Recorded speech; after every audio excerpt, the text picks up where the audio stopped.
Merci de nous rejoindre sur Canal 7, votre nouvelle chaîne panafricaine. Mesdames et messieurs, bonjour et soyez les bienvenus à cette édition d'information que vous offre la rédaction.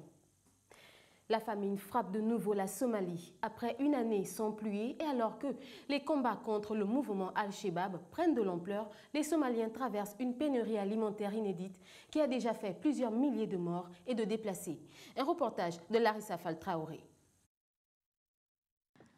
La Somalie traverse à nouveau une crise alimentaire après une année sans pluie alors que les combats contre le mouvement islamiste Al-Shabaab s'intensifient. Une situation qui met à mal le peuple somalien déjà fragilisé par les nombreuses crises alimentaires antérieures. L'heure est à la psychose et à l'inquiétude au sein de la population. Nous sommes dans une situation extrêmement fragile où la sécurité nutritionnelle s'est détériorée considérablement et nous sommes très inquiets qu'un petit changement négatif n'ait un impact dévastateur à nouveau.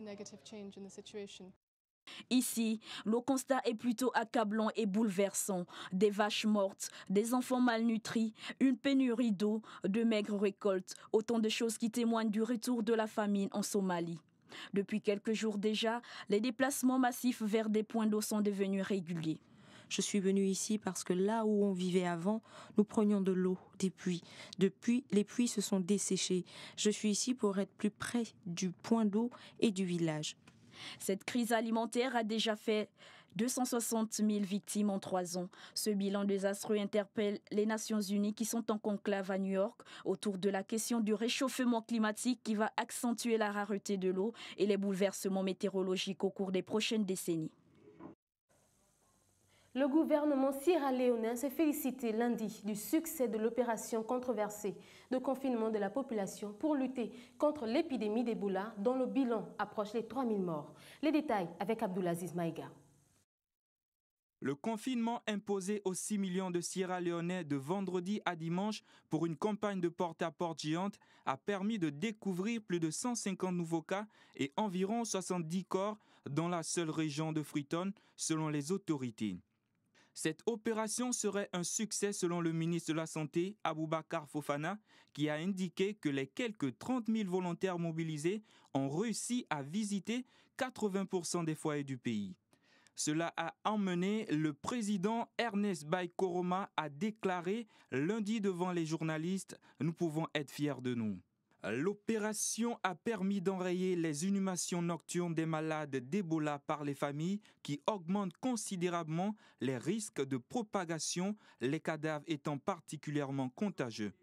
De son côté, l'OMS, à l'issue d'une réunion de son comité d'urgence, a renouvelé son appel à la levée des annulations des vols et autres restrictions au voyage qui continuent d'isoler les pays touchés, compliquant les efforts de secours. Les djihadistes ont subi les premières frappes de la coalition mardi. Le bilan fait état d'une vingtaine de combattants islamistes tués à Raqqa, dans le nord de la Syrie. Ces frappes, qui ont visé également les positions d'Al-Qaïda, ont été saluées notamment par l'opposition syrienne. Mais en revanche, un otage français retenu en Algérie pourrait être exécuté dans les toutes prochaines heures, selon une menace d'un groupe lié à l'État islamiste. Suivons le commentaire de Sampero Demba. Les premières frappes contre l'État islamique ont eu lieu mardi en Syrie où les djihadistes occupent de vastes régions. Elles visaient principalement des positions de l'État islamique à Raqqa. Le Pentagone a indiqué que l'opération a été menée au moyen d'avions de chasse, de bombardiers, de missiles Tomahawk tirés depuis des navires opérant dans les eaux internationales de la mer Rouge. Le bilan fait état d'une vingtaine de djihadistes tués. Les débris retrouvés au lever du jour ont été assimilés par les habitants et les combattants à des restes d'un drone. Merci Dieu. Ce drone a été abattu grâce uniquement à la force divine.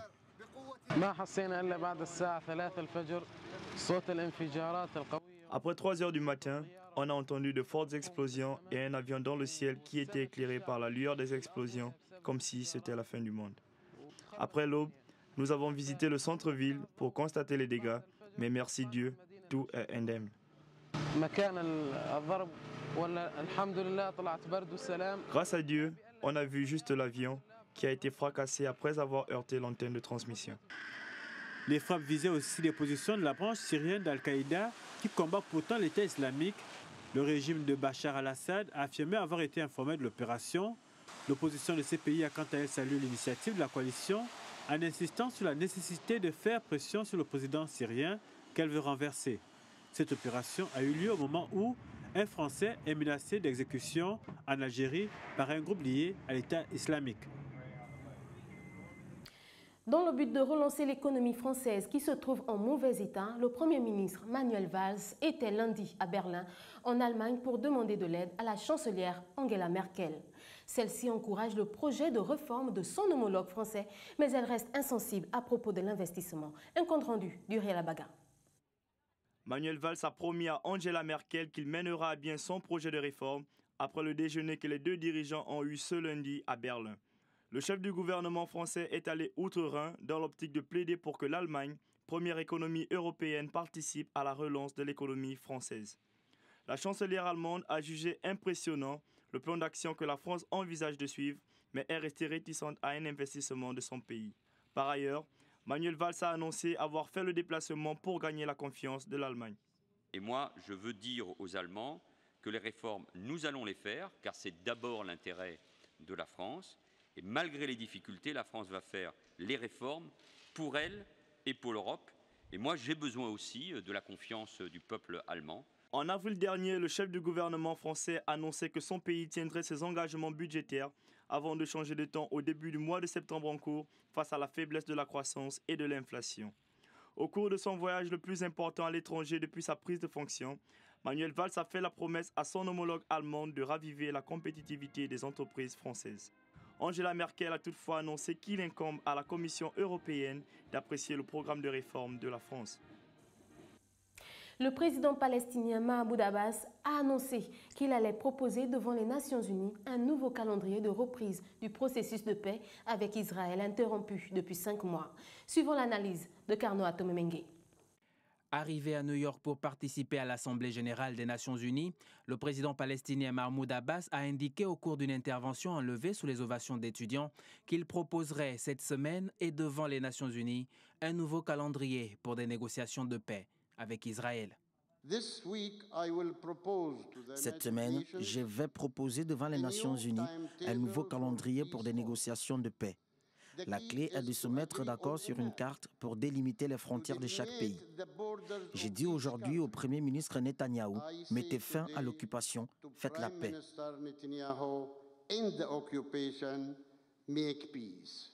Faire la paix, une initiative toujours prise, mais jamais définitivement concrétisée par les deux parties au conflit.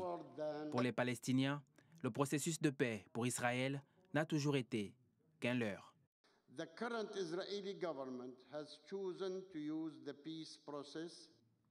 Le gouvernement israélien actuel a choisi d'utiliser le processus de paix comme écran de fumée pour davantage de colonisation et d'oppression.